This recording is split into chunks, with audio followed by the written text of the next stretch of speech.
how to draft like a fantasy expert in the first round. Cynthia, you have the number 1 overall pick, 101. What are you doing? I'm going with Justin Jefferson. This one's an easy one. I think a lot of people are drafting him first overall. He's a really great opportunity again this season to kind of get some of those like benchmarks that really drove his value last year, meaning his 28 red zone targets, which was the most among wide receivers. And of course, he had 7 games with over 30 fantasy points. That's the most by a wide receiver in the Super Bowl era. While I don't necessarily think he needs to make like new history here, even if he has like close to what was last year, he'll still be worth this 1.01 value. All right, Rank. So you got the number 2 pick now. What are you doing there? I kind of like being in this position because I love both Justin Jefferson and Christian McCaffrey. And if I'm sitting there at number 2, I don't have to make the call. The person sitting right here, Cynthia would make that call for me. I'm like, okay, fine. You want Justin Jefferson? I'll take Christian McCaffrey. If you would have taken Christian McCaffrey, I would have said Justin Jefferson. But the one thing that I really love about Christian McCaffrey is last season he scored a touchdown in 11 games. 11 games with at least a touchdown. And that to me is just one of the safest floors. And the 49ers have traditionally been one of the best running football teams going back to the Mike Shanahan system that's filtered all the way down. So to me, this is a no-brainer. I don't think about it. I don't hesitate. I would be taking Christian McCaffrey. All right, we got 1 and 2 off the board. Cynthia, let's look at picks 3 through 5. What are your thoughts there? Well, I'm tending to lean this season on less running backs early. But so for me, Travis Kelce here, I'd be fine with him even as high as number 3. Because for me, when I look at my projections, Travis Kelce at the tight end position, the difference between tight end 1 and tight end 2 is 60 fantasy points. For all the other positions, it's much narrower margin. So I'm going with Kelce here. However, if you're someone who does want to focus on running backs here, let me talk about Austin Eckler. Rashawn Slater is back with his triceps are better now, so the O-line will be better. And obviously this coordinator really knows how to utilize him. That gets you to pick 6 through 8, Rank, now that Travis Kelce is gone.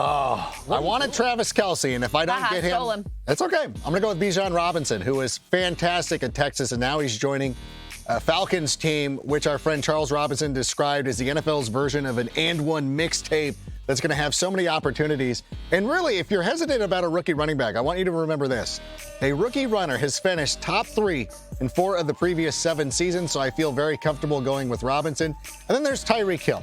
I think that, again, it's just so easy to overlook, and you might think maybe Taysom Hill. No, Tyreek Hill is the guy that you want to go with. He had 6 games with at least 140 receiving yards in 2022. That was tied for the most in the Super Bowl era. He had at least 8 games with 12-plus targets. I think he is one of the safest picks. So either one of those guys would be great on your fantasy squad. How do we finish out the top 10, Cynthia? Yeah, I'm looking at Saquon Barkley and Derrick Henry here. I know that I said, super early, I'm not focusing on running backs, but I actually think if you're getting either of these guys at picks 9 or 10, you're getting good value. Saquon Barkley, we already know he is absolutely like the number 1 Daniel Jones factor, right? And we know he's back, and that O-line will be better. And then, of course, Derrick Henry. Last season, he even added career highs in receptions and receiving yards with 33 receptions. So he's adding wrinkles to his game, and that will be very helpful for your PPR leagues. So we got 5 running backs in our top 10, Rank. What does that leave you for 11 and 12? Well, there's a lot of good wide receivers. Cooper Kupp,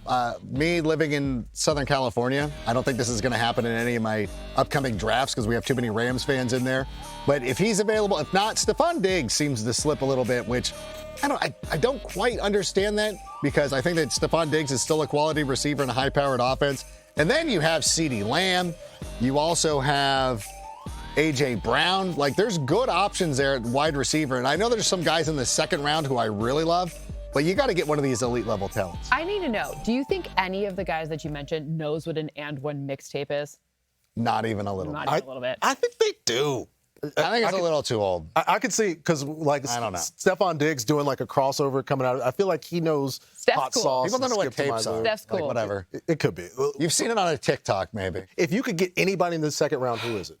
Are you guys? Well, I guess we're all seated. I'm taking a Lion. I'm on Ross St. There it is. I know. I'm on Ross St. Brown. Look, I just finished an article. I had to figure out who the most valuable players were, and I got to pick 5, the top 5. I didn't even look at their names. I do this all blindly. And he ended up in my top 5. I about lost it. I never pick a Lion. So I'm looking at his value, especially out of the slot. Then I'm remembering that, unfortunately, he'll be without Jameson Williams for the beginning of the season, and they have some rookies like the tight end. I actually think he'll be valuable later in the season, but all of that volume to Amon-Ra St. Brown from last season, plus that up. And by the way, The Lions have a good O-line. What? What? I'm going to have to ice skate home, guys. What? I mean, that's an incredible Do you walk on, lakes freeze and people walk on them? But that's not in California. No, definitely That's why I'm going to say I have to ice skate home because everything froze over. Yeah. Yeah. You know what? Amon-Ra St. Brown was quite a revelation last season. I think Chris Olave can have a very similar type He was impact. a revelation last season. Well, he was really good last year, but I think he can be even better. And I think that one of the things that he's great at doing is getting down the field. He was 4th in the league in air yards per target, and now he's being joined by a quarterback who was 4th in the NFL in air yards per attempt. I know that. Say what you want about Derek Carr. Inception. He inceptioned that. He inceptioned it. There you go. Yeah. That's what I'm saying. I really do believe that Olave, and I'm talking about this when you're at the back end of your first round. If you're looking at guys like Chris Olave, Amon-Ra St. Brown, if that was your 12 and 13 pick, right, I think you would have a very good season. Correct. I think that those two guys are tremendous. I think you could even put Garrett He Wilson wants to be in there. picked 12. See? He waved right when you said He did, right as I said that. Yeah. So Chris Olave is my guy. Chris Olave might be okay getting picked before that. A guy who got picked way before that last year. Part of the reason that Derek Carr was so successful was Davante Adams. And he's starting to fall a little bit this year. And I want to assuage people's concerns because it's happening in a lot of drafts. They're coming back in the second round. You're not sure about the quarterback. You're not sure about the offense. Stop it. He had 50% of his team's touchdowns receptions last year. He had 14. The next closest was Mac Hollins. He had 4. Mac Hollins isn't there anymore. He's in Atlanta. You get all the volume that we love. You get 2022's wide receiver 3, one of the best in the game, and you're getting him in the second round. I don't think there's a problem with that at all. Totally agree. Davante Adams is being totally undervalued. Also, Jacoby Myers in this offense could be a very nice, very, very sleepy pick later. So get them both. Why not? Why not? Pass. Get everybody. Get them all. Draft the whole. And Garrett Wilson.